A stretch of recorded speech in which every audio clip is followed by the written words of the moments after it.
Assalamualaikum warahmatullahi wabarakatuh. Waalaikumsalam warahmatullahi wabarakatuh. Apa kabarnya hari ini? Alhamdulillah, luar biasa. Allahu Akbar. Baik, sebelum memulai pembelajaran hari ini, Ibu akan mengabsen kalian semua. Sekarang Ibu akan tanya, adakah yang tidak hadir hari ini? Iya. Hadir semua? Hadir. Kalau sudah hadir semua, kita akan memulai pembelajaran hari ini dengan membacakan doa. Oke, silakan Ketua Kelas. Sebelum memulai pembelajaran pada hari ini, ada baiknya kita berdoa menurut agama dan kepercayaan masing-masing. Berdoa mulai. Selesai. Oke, selesai doa. Seperti kalian mempunyai kesadaran penuh untuk belajar hari ini, maka kita akan ice breaking. Oke.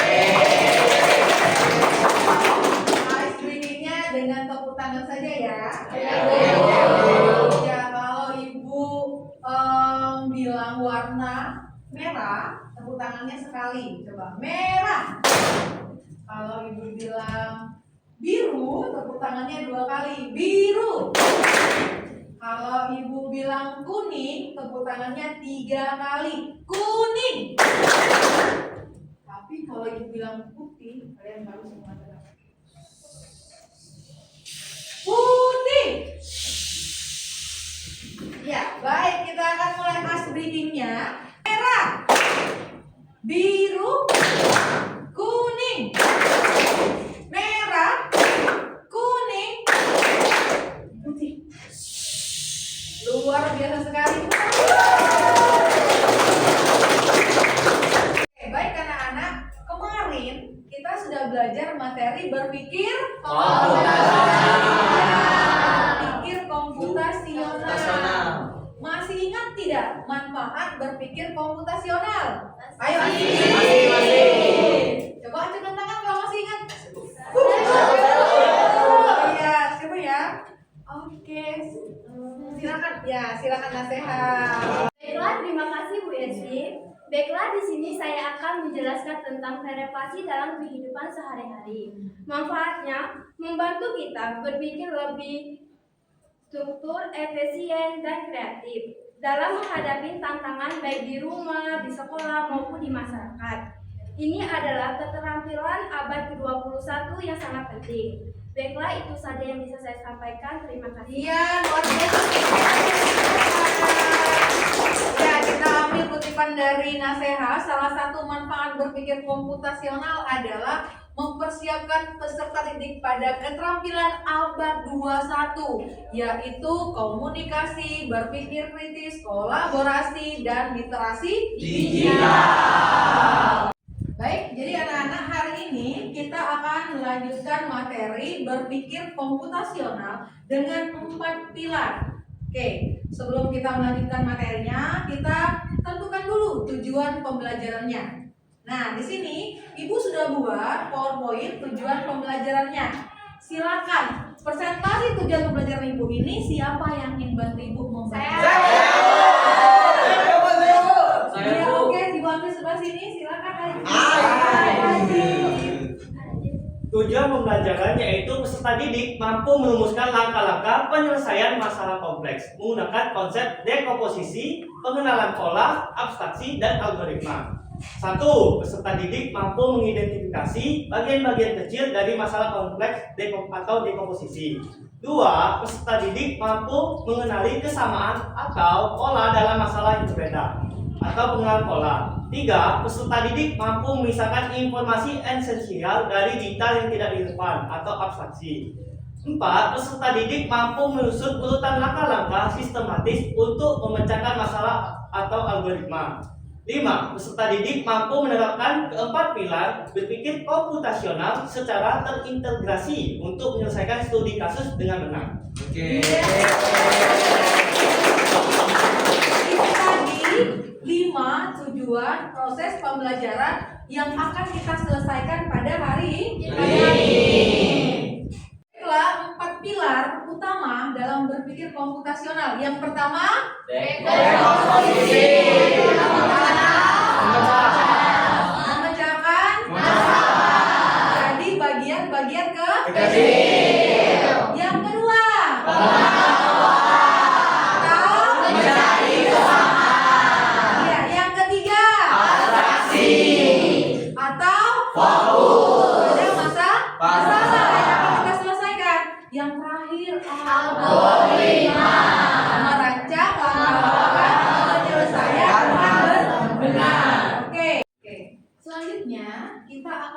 memecahkan materi berpikir komputasional menjadi 4 pilar. Tadi sudah dijelaskan tipis-tipis. 4 pilar dalam berpikir komputasional. Siapa yang mau bantu Ibu menjelaskan 4 pilar berpikir komputasional? Pilar yang pertama, dekomposisi. Acungkan tangan dong. Oke. Oh ya, silakan Nazarin. Oke, baik, terima kasih Bu Esi. Iya. Baik, di sini saya Zarin akan menjelaskan pilar pertama yang berjudul dekomposisi atau memecah masalah. Ya. Jadi konsep dekomposisi itu adalah memecah masalah besar menjadi bagian-bagian kecil sederhana agar mudah untuk dikelola, gitu ya. Jadi analoginya seperti kita memecah kue besar menjadi potongan-potongan kecil agar mudah untuk dikonsumsi atau dimakan. Mengapa hal itu penting? Yang pertama, masalah besar seringkali terasa menakutkan dan sulit untuk dihadapi. Yang kedua, bagian-bagian kecil lebih mudah untuk dipecahkan satu persatu. Dan yang ketiga, setelah semua bagian kecil itu terpecahkan, maka masalah besar pun ikut terpecahkan. Seperti itu.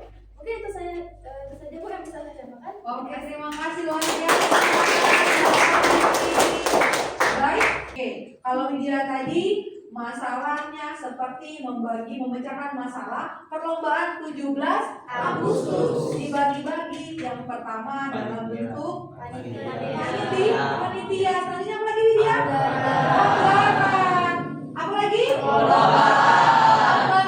Ada lagi? Konsumsi. Terakhir deh. Dekorasi. Masih ada? Publikasi. Publikasi. Jadi kalau kita bagi menjadi bagian-bagian kecil, masalah besar terselesaikan dengan cara kecil. Kita tidak repot, bisa bekerja secara efisien dan efektif. Itu. Kedua, pengenalan pola.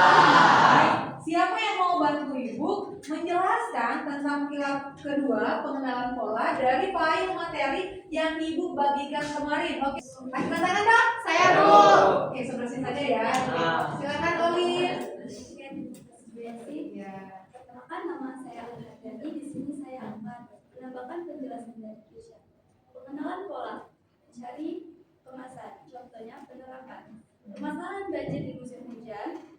Setiap musim hujan desa tertentu kebanjiran. Polanya adalah curah hujan tinggi, saluran air tersumbat dan lokasi rendah. Dengan mengenali pola ini, solusi pencegahan bisa dirumuskan. Pola lalu lintas di pasar, mengenali jam-jam ramai atau sepi di pasar untuk mengatur jadwal pengiriman barang. Oke, terima kasih. Luar biasa. Ibu ambil kutipan dari Alin tadi adalah mengantisipasi pola kemacetan jam-jam rawan. Nah, ini kalian sering sekali pada saat pergi ke sekolah, mengantisipasinya adalah dengan konsep pengenalan pola jam ramai. Jadi jangan berangkat ke sekolah jam 7, karena kamu sudah tahu polanya kalau jam 7 terjadi kemacetan di jalan utama dan gang sepi. Ya, untuk mengantisipasinya biar perjalanan kalian ke sekolah dapat berjalan dengan lancar, efisien, tepat waktu, maka Anda harus mempelajari pola. Pola berangkatnya jangan pukul 7 karena polanya mengalami kemacetan. Berarti berangkatnya pukul 6.30 agar sampai ke sekolah tepat waktu dan tidak terlambat. Oke. Selanjutnya pilar ketiga, abstraksi atau fokus kepada masalah-masalah yang penting dalam penyelesaian masalah. Siapa yang mau bantu Ibu? Sedikit sekali ya. Oke, silakan Selvia, silakan tambahkan. Terima kasih Bu Esi. Kita hanya perlu tahu letak ruangan, pintu, dan jendela, bukan warna cat atau jenis keramik. Dan yang kedua, mencari rute perjalanan. Saat kita mencari rute perjalanan dari Masjid Agung Kota Lubuk Linggau menuju ke Taman Olahraga Silampari, kita hanya perlu tahu jalan utama, simpangan, dan patokannya, bukan setiap warung atau bangunan di sepanjang jalan. Adapun yang ketiga, mendesain sistem pengelolaan sampah. Kita perlu fokus pada jenis sampah utama, alur pengumpulan dan tempat pemrosesan, bukan pada merek keranjang sampah atau bentuk tempat sampah individu. Baik, terima kasih Bu Esi. Iya, luar biasa saya. Oke, untuk merangkum yang dijelaskan oleh Sylvia dan Cindy tadi tentang pilar ketiga, abstraksi. Fokus pada hal penting. Kita hanya fokus kepada hal penting. Saya ingin mengambil tadi tentang konsep perjalanan yang dijelaskan oleh Sylvia, bahwa dari Masjid Agung As-Salam ke Taman Olahraga Silamari. Oke, kalau kita ambil abstraksinya adalah perjalanan dari sekolah ke perpustakaan Kota Lubuk Linggau. Oke, rute perjalanannya ya. Berarti kita hanya fokus pada jalan utama. Apalagi simpangan. Yang ketiga patokan. Untuk sampai dari SMA Negeri 5 Kota Lubuk Linggau ke perpustakaan Kota Lubuk Linggau. Itu yang harus kita fokuskan. Kita tidak perlu fokus berapa banyak rumah di pinggir jalan, berapa banyak warung yang ada di pinggir jalan. Agar dengan kita punya fokus yang bagus ini, penyelesaian masalah bisa kita selesaikan secara benar, efektif dan bijak. Oke. Terima kasih Sylvia dan Cindy. Baik, pilar yang terakhir adalah apa? Algoritma atau solusi. Ya, dalam penyelesaian masalah. Oke, adakah yang terakhir ini? Ada yang mau bantu Ibu deh? Silakan, ajukan tangan dulu. Silakan bilang. Ya. Terima kasih Bu Esi. Saya Gilang Ramadan. Di sini saya akan menjelaskan tentang algoritma atau merancang langkah solusi. Adapun konsep algoritma adalah serangkaian langkah-langkah yang jelas, terstruktur dan tersusun untuk menyelesaikan suatu masalah atau untuk mencapai suatu tujuan. Mengapa algoritma penting? Yaitu satu, untuk memastikan solusi dapat diulap dan memberikan hasil yang konsisten. Dua, untuk mempermudah orang lain mengikuti instruksi dari kita. Dan yang terakhir itu untuk membuat proses penyelesaian masalah menjadi lebih efisien. Terima kasih. Iya, luar biasa. Oke. Algoritma memasak nasi goreng. Oke, jadi anak-anak, konsep berpikir komputasional ini tidak bisa berdiri sendiri. Mereka keempat pilar ini harus saling berkolaborasi agar masalah dapat terselesaikan dengan terstruktur dan efisien. Oke, kita langsung ke orientasi masalah dalam bentuk studi kasus penggunaan 4 pilar berpikir komputasional dalam kehidupan sehari-hari. Oke, kita mulai dengan orientasi masalahnya. Ini kita akan menyelesaikan studi kasus Ibu Nana ini dalam orientasi masalah menggunakan konsep berpikir komputasional dengan 4 pilar. Oke. Kita akan mulai. Siapa yang akan bantu Ibu menjelaskan orientasi masalah ini? Saya, Bu. Bisa bantu Ibu.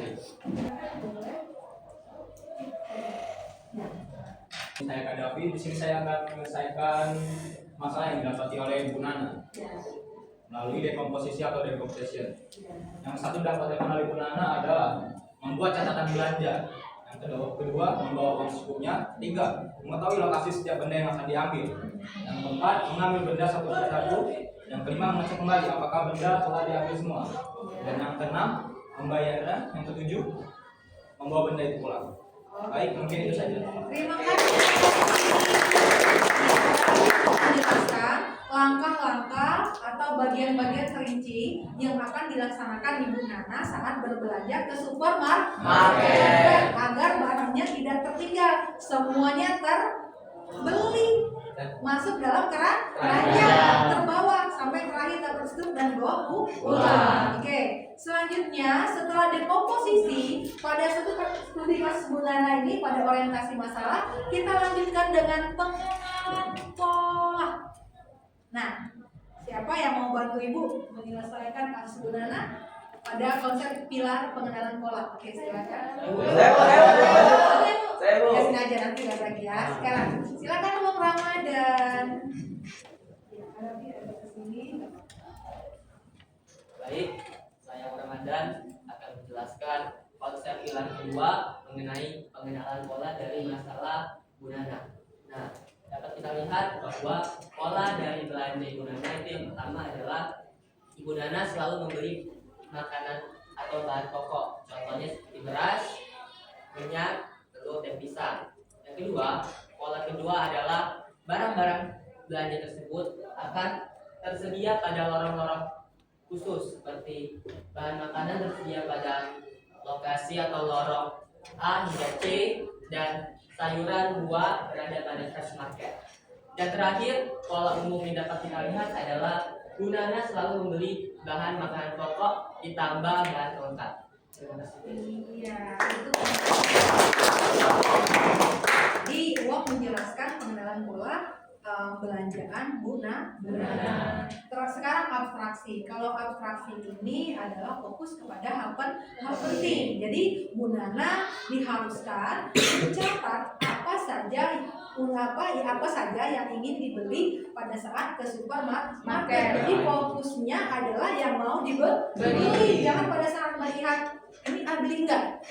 Pada saat melihat misalnya ke supermarket lihat gantungan kunci, ini enggak. Kita fokusnya Bunana harus berfokus pada apa yang ingin dibeli. Yang ingin dibeli yang pertama beras, berarti Bunana harus masuk ke lorong yang bahan makanan yang ada berasnya.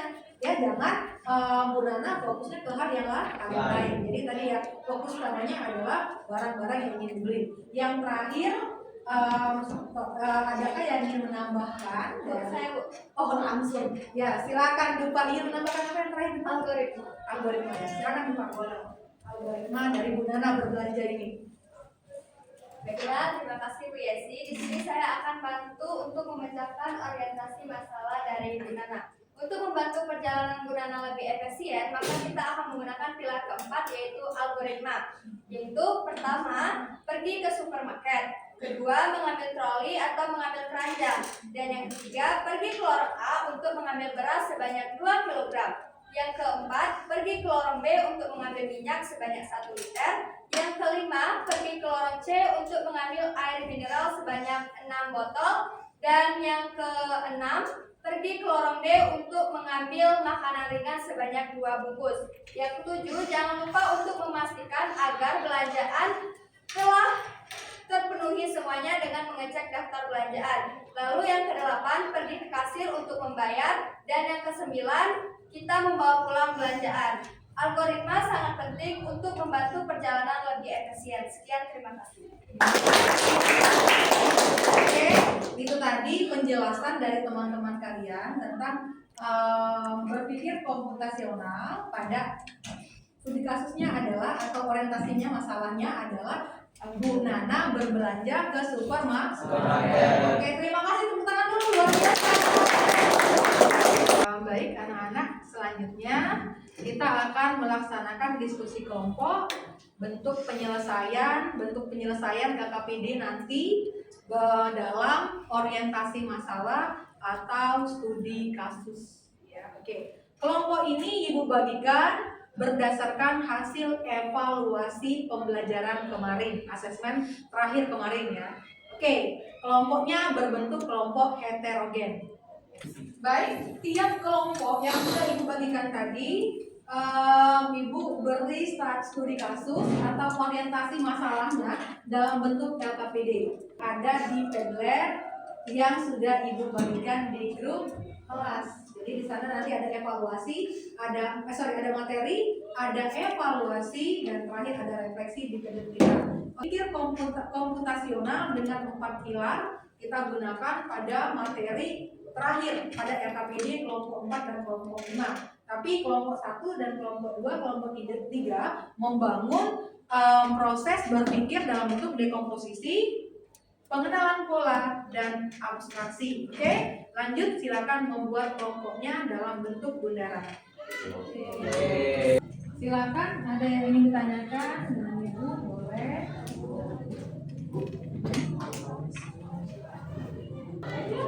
Ya. Kayaknya ini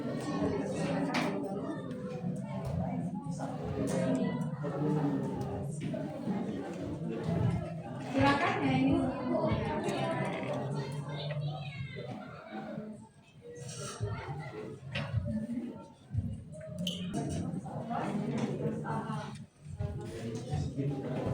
Aman? Aman.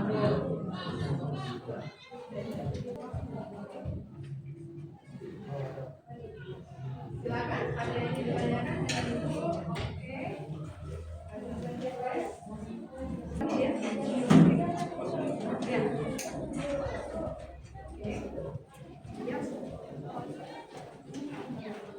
Kelompok abstraksi, berarti fokus kepada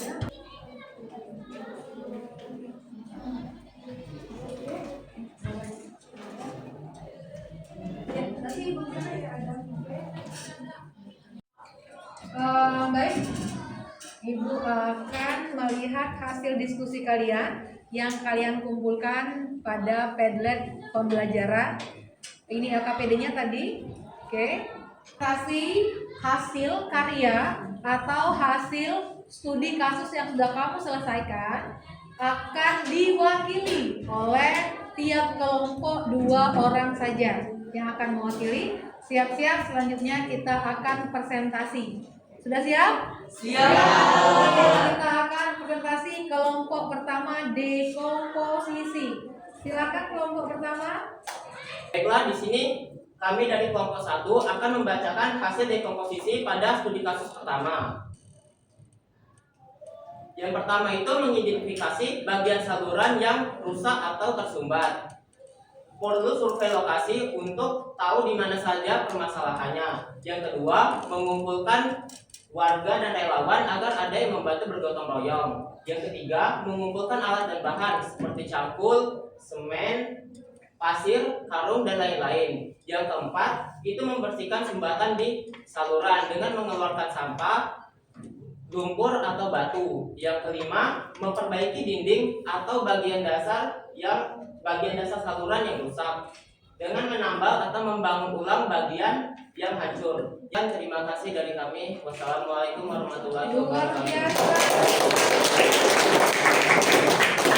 Bang tadi sudah menjelaskan studi kasusnya bagaimana penggunaan konsep dekomposisi pada studi kasus apa nih? Khususnya dalam bidang desa A yang sedang tersumbat aliran air. Oh iya, desa A yang tersumbat dengan aliran airnya. Oke, terima kasih untuk tangan dulu. Oke. Kelompok lanjut kelompok 2. Silakan. Oke, selanjutnya kelompok 2 akan mempresentasikan hasil diskusi kelompok mereka. Assalamualaikum warahmatullahi wabarakatuh. Waalaikumsalam warahmatullahi wabarakatuh. Pada presentasi kali ini kami akan mempresentasikan tentang pilar kedua, yaitu tentang pengenalan pola. Nah, maka di sini kita akan mendefinisikan apa itu pengenalan pola. Pengenalan pola yaitu bagaimana cara kita memecahkan masalah-masalah yang berbeda atau bahkan di dalam bagian-bagian dari suatu masalah. Apakah di dalam masalah tersebut terdapat suatu kesamaan baik itu dalam pengelolaan ataupun manajemen. Dan yang kedua ada studi kasus yang akan disampaikan oleh rekan saya yang bernama Muklis Agam. Baiklah, terima kasih Rosa. Baiklah, saya akan menjelaskan studi kasus 2. Itu perhatikan beberapa skenario berikut yang sering terjadi di desa kalian. Skenario A, setiap musim kemarau panjang seumur keluarga sering mengalir dan kesulitan air bersih. Skenario B, setelah hujan deras, jalan di depan sekolah selalu tergenang air cukup tinggi, itu banjir. Yang ketiga, skenario C, saat musim panas tiba-tiba banyak limbah jerami yang menumpuk dan tidak termanfaatkan. Mungkin itu saja presentasi dari kelompok kami. Kami akhiri sekian, terima kasih. Wassalamualaikum warahmatullahi wabarakatuh. Ya, ini hasil karya diskusi kelompok 2 tentang pengenalan pola. Ya, oke. Sekali lagi terima kasih untuk rekan tenaga. Lanjut kelompok 3. Assalamualaikum warahmatullahi wabarakatuh. Waalaikumsalam warahmatullahi wabarakatuh. Di sini kami berasal dari kelompok 3 yang berisikan anggota saya sendiri Alfredo Benedict Puto sebagai yang memateri dan rekan saya yang akan membantu. Saya Aziza Dinila Beba. Dan rekan-rekan kami yang lain yaitu Ahmad Aji, Cindy Rizky Aurelia, beserta Selvi Rosi ADH. Nah, di sini kami akan membahas mengenai abstraksi. Jadi, sebelum kita membahas studi kasus, apa sih abstraksi itu? Teman-teman, di kehidupan kalian pasti ada dong kalian mendapatkan sebuah masalah. Nah, masalah itu bisa bikin kalian menjadi pusing dan sulit untuk menyelesaikannya. Abstraksi dibagi menjadi dua, yaitu informasi atau detail penting yang mencakup jenis produk yang dipesan seperti meja, kursi, atau hiasan dinding. Lalu jumlah pesanan untuk setiap jenis produk, nama pemesan, status pemesan, belum dikerjakan, sedang dikerjakan, selesai, dan terkirim. Ukuran stok bambu yang tersedia, kecil, sedang, dan besar. Jenis pembayarannya, tunai atau transfer, dan status pembayaran. Baiklah, itulah pemaparan dari kami. Kami akhiri. Wassalamualaikum warahmatullahi wabarakatuh.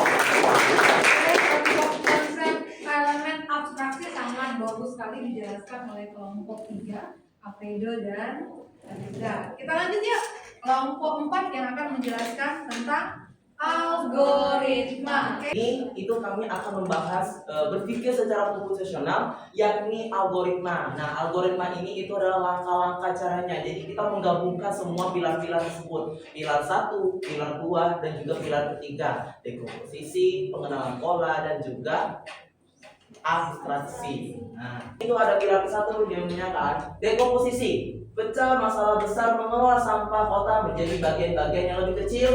Kedua, pengenalan pola. Apakah ada pola tertentu dari sampah yang dihasilkan? Bisa sampah organik lebih banyak dari organik, sampah meningkat dari tertentu, atau pola kebiasaan warga. Lalu yang keempat, abstraksi, fokus pada informasi paling penting untuk sistem ini. Apa yang harus ada dalam sistem agar berfungsi. Lalu kita masuk ke algoritma, yaitu tahap-tahapnya. Selanjutnya akan dibahas oleh rekan teman saya, Bunga Lestari. Pada Bunga Lestari, saya persilakan. Ya, baiklah, terima kasih Zaki. Sini saya akan melanjutkan. Kita menggunakan pilar abstraksi. Abstraksi itu adalah fokus paling penting di dalam sistem ini. Nah, apa aja sih yang harus kita lakukan agar sistem ini berfungsi? Itu ada 5. Yang pertama, 1, informasi penting yang harus ada di dalam sistem. Yang kedua, jenis sampah yang dipilah seperti organik, anorganik, dan B3 jika ada. Yang ketiga, jadwal pengumpulan sampah. Yang keempat, lokasi pembuangan sampah sementara atau TPS. Dan yang terakhir, metode pengolahan. Kita bisa menggunakan pengolahan kompos atau daur ulang. Baiklah, selanjutnya kita menggunakan pilar algoritma, yaitu urutan langkah sistem pengolahan sampah. Langkah pertama itu sosialisasi dan penyuluhan. 1. Mengadakan rapat kota untuk menjelaskan masalah sampah dan pentingnya pemilahan. Yang kedua, buat pamflet atau poster sederhana untuk menjelaskan betapa pentingnya memilah sampah seperti sampah organik dan anorganik. Dan yang ketiga, kita bisa langsung mengedukasi ke rumah warga. Dan langkah terakhir itu mekanisme pengumpulan sampah. 1. Menetapkan jadwal pengumpulan sampah terpilah, misalnya organik setiap hari dan sampah anorganik 2 kali seminggu. Dan yang kedua, kita bisa menentukan petugas tim pengumpul sampah dari warga. Baiklah, sekian penjelasan dari saya kembalikan ke Zaki. Oke teman-teman, itulah untuk penjelasan dari studi kasus kami, yaitu permasalahan pengumpulan sampah di Kota Lubuk Linggau. Bila ada salah kami minta maaf. Cukup sekian, terima kasih. Assalamualaikum warahmatullahi wabarakatuh. Baiklah, assalamualaikum warahmatullahi wabarakatuh. Waalaikumsalam warahmatullahi wabarakatuh.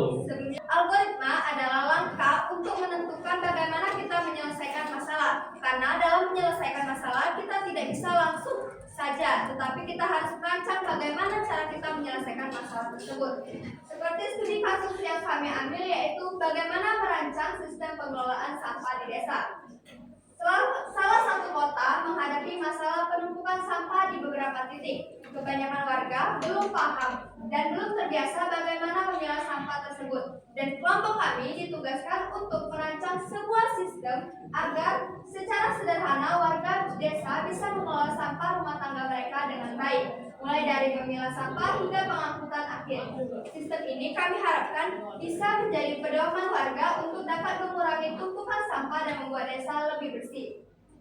Maka dari itu kita menggunakan 4 pilar. 1. Dekomposisi. Seperti yang kita tahu, dekomposisi adalah Maka oleh itu, kami akan memecahkan masalah mengelola sampah desa menjadi bagian-bagian yang lebih kecil. 2. Pengenalan pola. Apakah ada pola tertentu yang menyebabkan warga kebingungan dalam mengelola sampah? Oleh karena itu, kami akan melakukan pendekatan untuk mengenali pola tersebut. Yang ketiga, atraksi. Fokus pada informasi penting. Bagaimana warga bisa tidak memahami bagaimana cara mengelola sampah tersebut. Oleh karena itu, kami akan melakukan pengenalan pola. Dan pembahasan yang paling penting yaitu algoritma.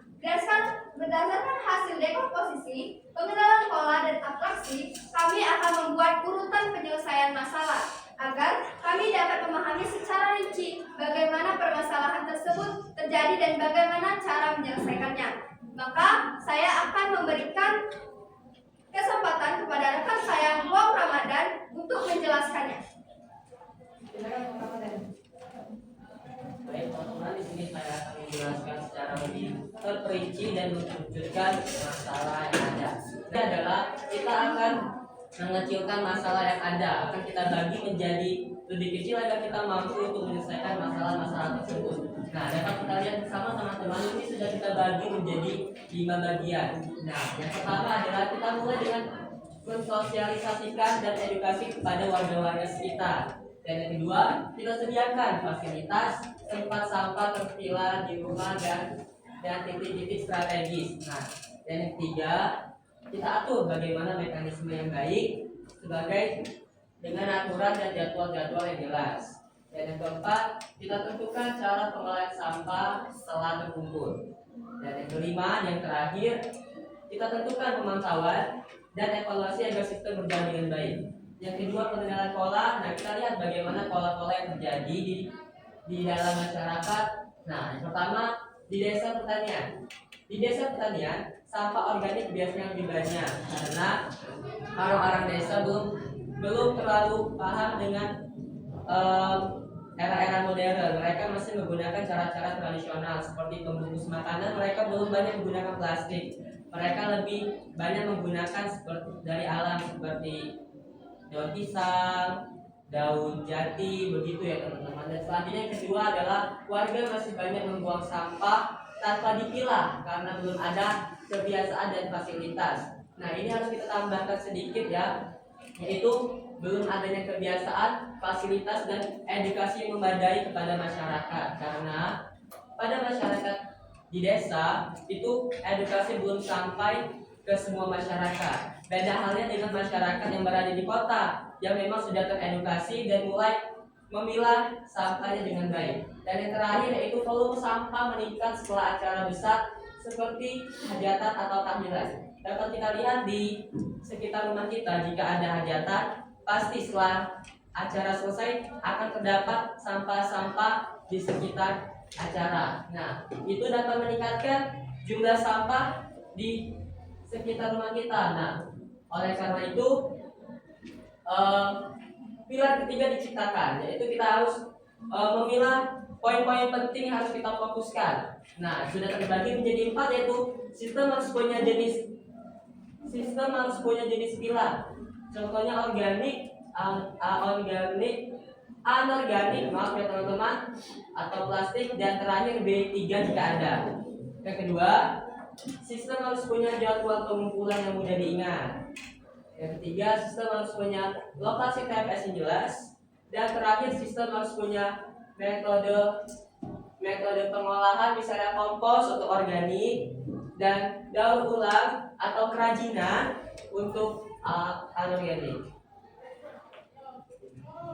Nah, teman-teman, di sini kita akan fokus kepada pilar keempat, yaitu algoritma atau urutan langkah. Nah, perlu kita pahami teman-teman bahwa algoritma ini mencakup tentang langkah-langkah yang harus kita ambil untuk menyelesaikan studi kasus tersebut. Sudah kita bagi menjadi 5 langkah. Yang pertama adalah sosialisasi dan penyuluhan.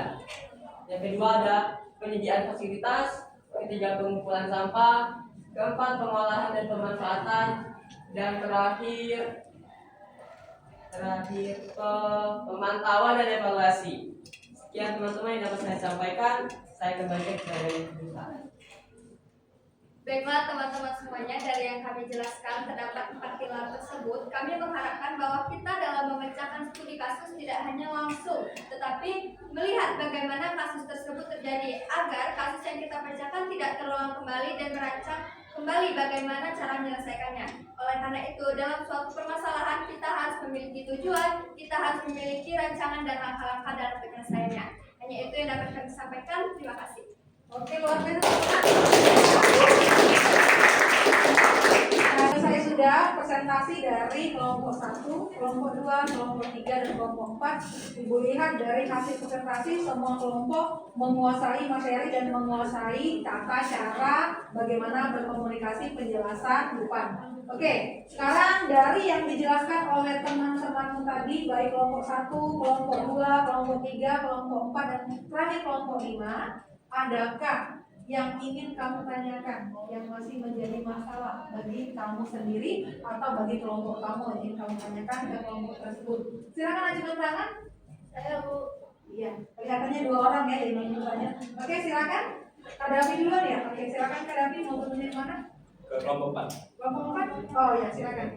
Baik, saya Kadafi di sini akan menanyakan pertanyaan pada kelompok 4 dengan pertanyaan mengapa penting memecahkan masalah besar seperti sampah-sampah di kota menjadi bagian-bagian yang kecil dan lebih spesifik. Oke, terima kasih Kak Baik, itu Davi. saja. Iya, terima kasih Kak Davi. Tepuk tangan dulu, Kak Davi. Oke, lanjut satu lagi Tiara tadi ya. Iya, Tiara, silakan berdiri. Mau ya kelompok siapa? Berapa Tiara? Kelompok 1 ingin bertanya kepada kelompok 2. Oh, Baiklah, apa manfaat mengenai pola dalam mencari akar masalah? Apa manfaat mengenai pola dalam mencari akar masalah? iya. Terima kasih kelompok 1 Tiara. Langsung ya, langsung dijawab pertanyaan Kak Davi tadi. Silakan kelompok 4 ingin menjawab dari pertanyaan kelompok 5. Boleh? Langsung silakan. Oke, saya Muhammad Siti Musyafa ingin mewakilkan kelompok 4 yang untuk menjawab pertanyaan dari kelompok 5. Jadi pertanyaannya itu mengapa penting ya kita itu mengubah dulu masalah besar itu menjadi bagian-bagian kecil dulu. Jadi gini, kalau kita memulai masalah-masalah itu dari hal besar dulu, kita tidak tahu kita arahnya itu mau kemana. Kita tahu masalahnya itu, tetapi kita tidak tahu mau kemana dulu arahnya. Sehingga itulah kita namanya itu dekomposisi. Kita mengubah dulu hal-hal jadi lebih kecil dulu. Misalnya contoh tadi masalah-masalah sampah tadi, kita mengumpulkan dulu, baru kita pilah, baru kita olah. Nah, maka masalah itu akan selesai kan? Jadi dari hal-hal kecil ini disatukan jadi hal besar, maka hal besar tersebut akan selesai. Itulah fungsi yang namanya fungsi dari dekomposisi atau pertanyaan dari Kadafi tadi. Oke, mungkin Kadafi. Bagaimana Kak Davi? Ya, terima kasih Zaki atas penjelasannya. Oke, silakan dari kelompok 2 ada yang ingin menjawab pertanyaan dari kelompok 1 yang dilakukan oleh Tiara. Iya, silakan Revan. Baiklah, sebelumnya pertanyaan yang bagus lagi dari saudari Tiara. Di sini saya akan menjawab pertanyaannya, yaitu mengapa perlu mengenali pola dalam manfaatan pencarian akar masalah. Nah, di sini melalui mengenali pola dalam pencarian akar masalah, kita jadi tahu bahwa masalah-masalah tersebut mempunyai kesamaan. Nah, pada bidang manajemen dan pengelolaan. Bagaimana Tiara? Ya, konsepnya pada kesamaan. Ya, terima kasih. Sudah sampai di penutup dari proses pembelajaran kita hari ini. Kita akan mulai dari kesimpulan materi yang kita pelajari hari ini. Baik, siapa yang ingin bantu Ibu menyimpulkan?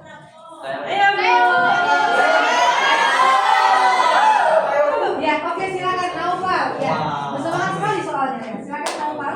Oke, terima kasih untuk Biasi. Ya. Saya Naufal akan menyimpulkan hasil pembelajaran pada hari ini, yaitu kita mempelajari tentang komputasional dalam kehidupan sehari. Yaitu ada 4 pilar, yaitu dekomposisi, yaitu memecah masalah besar jadi bagian-bagian kecil. Yang kedua ada pengenalan pola, yaitu mencari kesamaan dan perbedaan pada pola tersebut. Dan ketiga ada abstraksi, yaitu fokus dan lainnya. Dan keempat ada algoritma. Dan manfaatnya untuk kehidupan sehari-hari, yang pertama bisa merumuskan masalah secara sistematis, yang kedua bisa berpikir kreatif dan kritis, dan ketiga bisa digunakan dalam kehidupan sehari-hari, teknologi dan sekitar. Oke, mungkin saja kesimpulan dari Novali. Baik, terima kasih. Ya, setelah kesimpulan itu di Padlet ada evaluasi, ada? Silakan dikerjakan. Nanti dikumpul paling akhir di Padlet pada bagian evaluasi, kumpulan evaluasi jam 3 sore. Oke. Baik, silakan dikerjakan linknya, silakan ditempel di dinding Padlet. Oke, selesai evaluasi, kita akan melanjutkan dengan refleksi. Oke, refleksi pertama. Menurutmu dari keempat pilar berpikir komputasional, dekomposisi, pengenalan pola, abstraksi, dan algoritma, manakah? Sebutkan boleh, atau yang paling mudah kamu pahami dan kamu terapkan dalam kehidupan sehari-hari. Siapa yang mau bantu Ibu? Oke, ya. Silakan, dia yang paling ujung nanti ya, Haji. Ya, di sini. Baik, terima kasih Bu Yesi. Saya Dea. Menurut saya, pilar yang paling saya pahami adalah algoritma. Karena algoritma berbentuk langkah-langkah jelas seperti resep memasak atau urutan aktivitas sehari-hari sehingga lebih konkret. Saya bisa langsung menghubungkan dengan pengalaman nyata. Misalnya, cara memasak mie instan, cara belajar di sekolah, atau seperti tadi, cara kita login akun belajar haji. Ya, Tidak terlalu abstrak, karena tinggal menyusun urutan tindakan yang logis dan luntur. Ya, benar sekali. Sementara itu, dekomposisi kadang masih sulit bagi siswa yang belum terbiasa memecah masalah besar. Ya, benar. Kalau untuk pengenalan pola, saya butuh latihan membandingkan Dengan banyak kasus Bu. Ya, benar. Sementara abstraksi bagi saya relatif lebih menantang karena saya harus menyingkirkan data yang tidak penting. Padahal sering saya menuliskan banyak. Jadi algoritma sering jadi pintu masuk paling mudah sebelum saya terbiasa melatih diri saya. Terima kasih. Takutnya dia jawabnya, tapi bagus dia. Baik anak-anak, pertemuan selanjutnya kita akan melaksanakan asesmen sumatif dalam bentuk ulangan harian 1 untuk mengukur kemampuan Anda dalam memahami materi berpikir komputasional. Selanjutnya Ibu mengucapkan terima kasih atas apresiasi Anda hari ini dalam belajar bersama Ibu, luar biasa. Kalian semua hebat, tepuk tangan.